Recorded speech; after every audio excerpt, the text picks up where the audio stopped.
పుట్ట Mahesh drugs episode లో ట్విస్టులు కనిపిస్తున్నాయి. మొయినాబాద్ డ్రగ్స్ కేసులో పుట్ట పోలీసుల మధ్య భిన్న వాదనలు వినిపిస్తున్నాయి. అసలు డ్రగ్స్ అలవాటే లేదంటున్నారు ఎంపీ పుట్ట మహేష్. ఇదే మొదటిసారి కాదు, గతంలోనూ తీసుకున్నారని చెప్తున్నారు పోలీసులు. పుట్ట మహేష్, అతని ఫ్రెండ్ నమిత్ శర్మ నమూనాల్లో ఇతర డ్రగ్స్ అవశేషాలు ఉన్నాయంటున్నారు పోలీసులు. పుట్టాకి గతంలోనే డ్రగ్స్ తీసుకునే అలవాటు కూడా ఉందని చెప్తున్నారు పోలీసులు. డ్రగ్ నమూనాల్లో ఆంఫిటమిన్, మెథా ఆంఫిటమిన్, కొకైన్ ఆనవాళ్లు కూడా ఉన్నట్టుగా చెప్తున్నారు. గతంలో మత్తు మందులు వాడినట్టుగా ఆధారాలున్నాయని చెప్తున్నారు పోలీసులు. పాత విషయాలను తవ్వి తీయబోతున్నారు మొయినాబాద్ పోలీసులు.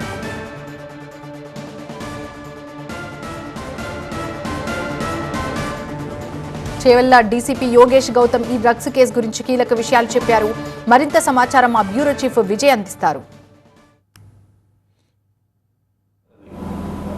మొయినాబాద్ డ్రగ్స్ కేసుని తెలంగాణ ప్రభుత్వం చాలా సీరియస్గా తీసుకుంది. ఈ కేసులో మొత్తం ఈ మొయినాబాద్ పైలట్ రుద్రెడ్డి ఫామ్ హౌస్లో జరిగిన మొత్తం వ్యవహారం పైన సిట్ ఫామ్ చేసింది. సిట్ అంతా కూడా చేవెళ్ల డీసీపీ యోగేష్ గౌతమ్ నేతృత్వంలో నడవబోతుంది. ప్రస్తుతం ఈ ఎంటైర్ కేసుకి సంబంధించి టీవీతో మాట్లాడడానికి డీసీపీ చేవెళ్ల ఉన్నారు. మీరు చెప్పండి, పోలీసులపైకి కాల్పులు గాల్లోకి జరిపాడా లేకపోతే పోలీసులను బెదిరించే ప్రయత్నం చేశాడా? చాలా డౌట్స్ కొన్ని మిగిలి ఉన్నాయి. ఇప్పుడు మనం ఆ సాటర్డే రోజు ఇన్సిడెంట్ సంబంధించి మనం 150/2026 ఎఫ్ఐఆర్ నమోదు చేయడం జరిగింది. ఆ ఎఫ్ఐఆర్ కూడా drugs case, NDPS act plus arms act plus excise act and attempt to murder కింద మనం కేసు చేశాము. దానిలో ఏంటంటే మనం రిమాండ్ రిపోర్ట్లో కూడా క్లియర్లీ రాశాం దట్ 4th రౌండ్ ఏదైతే కొట్టారో అది పోలీస్ టీం వైపు ఉందే కాబట్టి మనం అటెంప్ట్ టు మర్డర్ కింద అక్కడ కేసు నమోదు చేయడం జరిగింది. ఈ కేసులో గవర్నమెంట్ చాలా సీరియస్గా తీసుకుంది, సిట్ ఫామ్ చేసింది. మీ నేతృత్వంలో సిట్ కొంత పనిచేయబోతుంది. ఇంకా ఏ అంశాలు పెండింగ్ ఉన్నాయి? బేసిక్గా గవర్నమెంట్ కావచ్చు, పోలీస్ శాఖ ఇంకా ఏ అంశాలను బయటికి తీయాలనుకుంటుంది?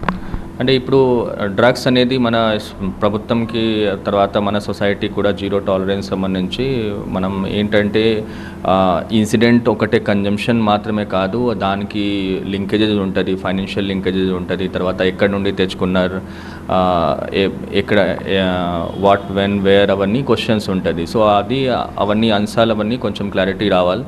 సో అందుకే ఇన్వెస్టిగేషన్ ఇంకా కొంచెం డెప్త్లో పోవాల్సింది. మన సుపీరియర్ ఆఫీసర్స్ది కూడా ఇన్స్ట్రక్షన్స్ ఉన్నాయి. So accordingly we're going ahead. 2 issues వస్తున్నాయి సార్. ఓన్లీ డ్రగ్స్కి సంబంధించినటువంటి మీటింగా, లేదంటే ఒక బిజినెస్ మీటింగ్ జరిగిందా, కొంత దుబాయ్ లింక్స్కి సంబంధించినటువంటి వ్యవహారం జరిగింది. ఎందుకంటే నమిత్ శర్మ చాలా పెద్ద రియల్టర్ అని చెప్తున్నారు, ప్రైవేట్ ఫ్లైట్స్లో ట్రావెల్ చేస్తూ హైదరాబాద్కి అప్ అండ్ డౌన్ చేసిన విషయం చెప్తున్నారు. అట్లాంటి వాటిపైన కూడా మీరు ఇన్వెస్టిగేషన్ జరగబోతుందా? అంటే ఇప్పటికీ ఇన్వెస్టిగేషన్లో till now what we have concluded to what we have received is ఇప్పుడు ఇది క్యాజువల్ మీటింగ్ లాగానే అనిపించింది. ఎందుకంటే అందరికీ వేరే వేరే మీటింగ్స్ అండ్ షెడ్యూల్స్ ఉండే. సో ఆ క్రమంలోనే ఈ సాయంత్రం అందరు ఫామ్ హౌస్లో 1 by 1 అందరు వచ్చారు. And still we cannot rule out any kind of other motive also, but till now it seems like a casual meeting only. Further ఇన్వెస్టిగేషన్లో ఏమైనా ఈ విధంగా ఉండొచ్చో లేదు అని ఇన్వెస్టిగేషన్లో వస్తుంది. ఆ farm house, particularly Rohit Reddy farm house, చాలా ఇల్లీగల్ యాక్టివిటీస్కి అడ్డాగా మారిందని చెప్తున్నారు. పోలీసులు దాన్ని సీజ్ చేయాలన్న ఆలోచనలో ఉన్నట్టుగా తెలిసింది. ఆ ఫామ్ హౌస్ కేంద్రంగా జరుగుతున్నటువంటి అన్ని అంశాలను తీస్తారా, లేకపోతే ఓన్లీ పర్టికులర్ ఈ డ్రగ్స్ కేసుకి సంబంధించినటువంటి వ్యవహారం పైన మీ సిటీ ఇన్వెస్టిగేషన్ ఉంటుందా? అంటే ఏదైనా ప్రిమిసెస్ ఈ విధంగా ఇల్లీగల్ యాక్టివిటీస్ ఉన్నప్పుడు డెఫినెట్లీ చర్యలు ఉంటుంది. ప్లస్ ఇది ఏరియాలో మొయినాబాద్ ప్రాంతంలో, చెవెళ్ళ ప్రాంతంలో చాలా ఫామ్ హౌసెస్ ఉన్నాయి. సో ఎప్పుడైనా ఏదైనా ఇల్లీగల్ యాక్టివిటీస్ ఉన్నప్పుడు దానిలో మనం 360 degreesలో దానిలో ఆ ప్రిమిసెస్ దానిలో ఏదైనా రెగ్యులర్ యాక్టివిటీస్ జరుగుతున్నాయా, సో అట్లా ఉన్నప్పుడు మనం డెఫినెట్లీ చట్టం బట్టి దానిపైన చర్యలు తీసుకుంటాము. ఆ రోజు చాలా క్వశ్చన్స్ వచ్చాయి. ఎంపీకి రాత్రి నెగిటివ్ వచ్చింది, మార్నింగ్ పాజిటివ్ వచ్చింది అనేది నిజంగా ఏం జరిగింది? ఆ టైంలో నిజంగానే ఎంపీకి నెగిటివ్ వచ్చిందా? చాలా కొంతమంది చెప్తున్నారు ఎంపీ యూరిన్ టెస్ట్కి సహకరించలేదు, వాటర్ ఇచ్చారనేది. దాంట్లో ఎంతవరకు వాస్తవం? అంటే ఫస్ట్ అయితే ఏదైనా డ్రగ్స్ తీసుకున్నప్పుడు ఇమీడియట్లీ యూరిన్లో కూడా, బికాజ్ ఇట్స్ యూరిన్ టెస్ట్ ద్వారా మనం డ్రగ్స్ ఉందా లేదా అని క్లారిటీ వస్తుంది. So first time test negative ఎందుకు రావచ్చు అంటే ఇమీడియట్లీ తీసుకున్నప్పుడు ఆ drug will take some time to take effect. యూరిన్లో రావడం అనేది కొంచెం టైం పడుతుంది. సో ఆ టైం గ్యాప్ వల్ల మేబీ ఇనిషియలీ అమ్మడే తీస్తే రాలే. దెన్ అగైన్ ఆఫ్టర్ 5 hours మనం హాస్పిటల్ అందరినీ తరలించాము. అక్కడ మళ్ళీ టెస్ట్ అయినాయి, అప్పుడు మనకి పాజిటివ్ వచ్చింది. చాలామంది సిమ్లా నుంచి తీసుకొచ్చే డ్రగ్స్ అని చెప్తారు. దాని రూట్ అంతా తెలిసిందా? ఎక్కడి నుంచి వచ్చేది, ఏదైనా బేసిక్ అదైనా బయటపడిందా?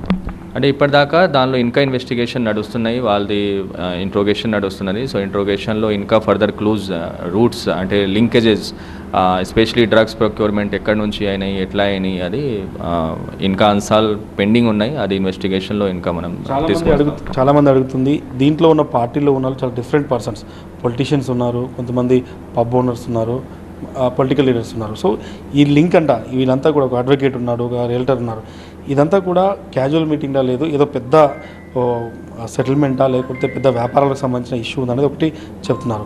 నిజంగానే అట్లా ఏమైనా అనిపించిందా ఈ 2 days ఇన్వెస్టిగేషన్ మీరు చూసిన తర్వాత? అంటే మీరు చెప్పినట్లు కరెక్ట్, అంతే అందరిది బ్యాక్గ్రౌండ్ చాలా వివిధ రకంగా ఉన్నాయి. కానీ అన్నిటికీ లింక్ చేసినట్లు రోహిత్ రెడ్డి. సో ఆయనకి పెద్ద సర్కిల్, ఈ విధంగా అంత డిఫరెంట్ బ్యాక్గ్రౌండ్స్ ఉన్న వాళ్ళు ఫ్రెండ్. సపోజ్ ఇప్పుడు కౌశిక్ రవి ఉన్నారు, ఆయన కూడా ఆల్మోస్ట్ 2 years నుంచి ఫ్రెండ్. అర్జున్ రెడ్డి ఆయన కూడా ఆల్మోస్ట్ 3 years, 2.5 years నుంచి ఫ్రెండ్. అట్లాగే ఎంపీ గారు ఉన్నారు. సో అట్లా డిఫరెంట్ బ్యాక్గ్రౌండ్స్ ఉండొచ్చు, కానీ వాళ్ళందరికీ లింక్ చేసినట్లు రోహిత్ రెడ్డి ఉన్నారు. అండ్ దెన్ జనరల్గా క్యాజువల్ మీటింగ్ ఇక్కడ హైదరాబాద్లో ఉండొచ్చు, వేరే చోట కూడా ఉండొచ్చు, జరుగుతూ ఉన్నాయి. సో ఇప్పటికీ మనం రూల్ అవుట్ చేయలేం, కానీ ఇన్వెస్టిగేషన్లో ఇంకా వస్తుంది whether there is anything depth ఈ దానిలో ఉందా లేదా, మనం ఇన్వెస్టిగేషన్లో వస్తుంది. రిమాండ్ రిపోర్ట్లో చెప్పారు రోహిత్ రెడ్డి ఫైర్ చేయమని చెప్పి. దాంట్లో అక్కడ జరిగినప్పుడు, ఆ గొడవ జరిగినప్పుడు పోలీస్ ఆఫీసర్స్కి వాళ్ళకి మధ్య ఎగ్జాక్ట్లీ ఏం జరిగింది? రోహిత్ రెడ్డి ప్రెజర్ వల్లనే నవీద్ కాల్చాడా?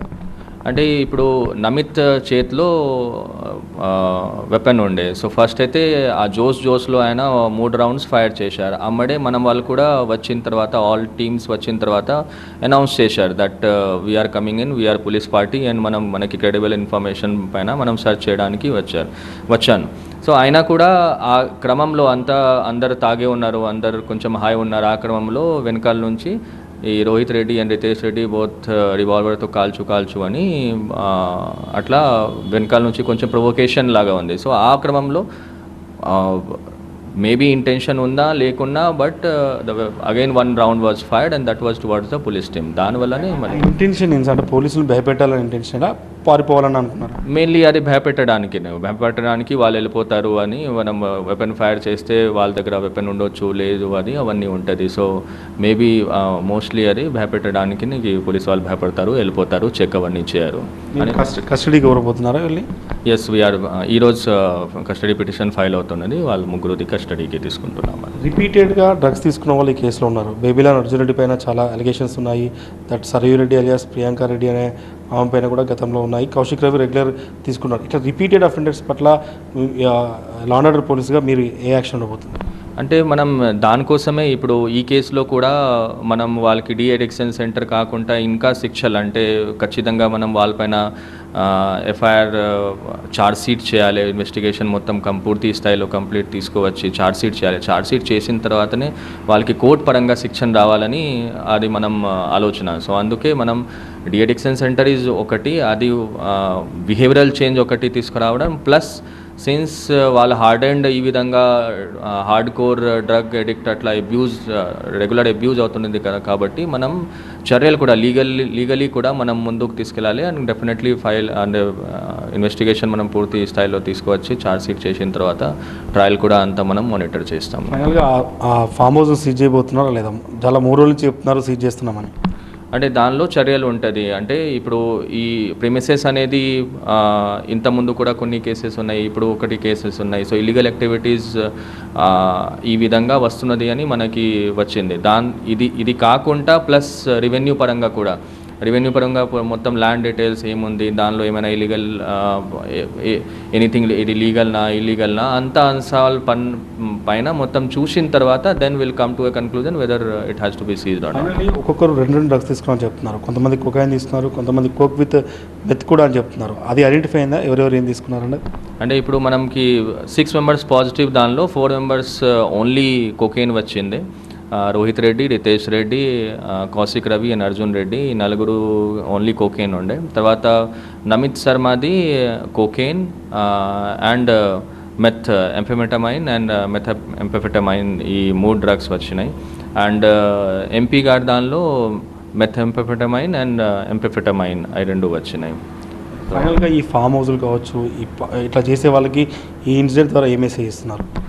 అంటే ఈ ఏరియాలో మొత్తం మైనాబాద్ చెవెల్లా కావచ్చు, శంషాబాద్లో కొన్ని ఫామ్ హౌసెస్ ఉన్నాయి, అట్లాగే మోకిలా, శంకర్పల్లి అట్లా కూడా ఈ చెవెల్లా జోన్లో ప్రాంతం చాలా వరకు ప్రైవేట్ ఫామ్ హౌసెస్, దానిలో కొన్ని కమర్షియల్, కొన్ని ప్రైవేట్ ఇండివిజువల్ ఫామ్ హౌసెస్ కూడా ఉన్నాయి. సో అన్నిట్లో మనం ఏం చెప్పానంటే మన ఎస్ఐస్, సెక్టర్ ఎస్ఐస్ వాళ్ళ ద్వారా అక్కడ ఉన్న కేర్ టేకర్స్ ప్లస్ వాచ్మెన్ ఉంటారు, వాళ్ళని కాన్ఫిడెన్స్లో తీసుకొని ఒక హ్యూమన్ ఇంటెలిజెన్స్ మనం ఎస్టాబ్లిష్ చేస్తున్నాం. సో ఎప్పుడైనా ఏమైనా ఈ విధంగా ఇల్లీగల్ యాక్టివిటీస్ వచ్చినప్పుడు డెఫినెట్లీ మనకి ఇన్ఫర్మేషన్ వస్తుంది, అండ్ దాన్ని బట్టి law and order also will take action on that. Thank you sir. ఇది చెవెల్లా డీసీపీ చాలా స్పష్టంగా చెప్తున్నారు. ఈ కేసులో ఇన్వెస్టిగేషన్ ఇంకా పెండింగ్ ఉంది. వాళ్ళ ఇంటెన్షన్స్ అన్ని పూర్తిగా బయటికి రావాలంటే ఇంకా లోతైన ఇన్వెస్టిగేషన్ జరగాలి. కాబట్టి ఈ ఫర్దర్గా కస్టడీ కోసం కూడా పైలట్ రోహిత్ రెడ్డితో పాటుగా రితేష్, నమిత్ కూడా కస్టడీ కోరుతున్నాం. కాబట్టి వాళ్ళు బయటకు వచ్చిన తర్వాత ఇది డ్రగ్ మీటింగా లేదంటే ఏదైనా బిజినెస్ మీటింగా, ఇంకా ఏమైనా వ్యాపార సంబంధాలకు సంబంధించినటువంటి వ్యవహారం జరిగిందా అనేది పూర్తి స్థాయిలో ఇన్వెస్టిగేషన్ చేస్తే కానీ బయటపడుతుంది అనేది డీసీపీ చెవెల్లా యోగేష్ చెప్తున్న పరిస్థితి కనిపిస్తుంది. కెమెరా పర్సన్ సురేష్తో విజయ్ టీవీ 9 హైదరాబాద్.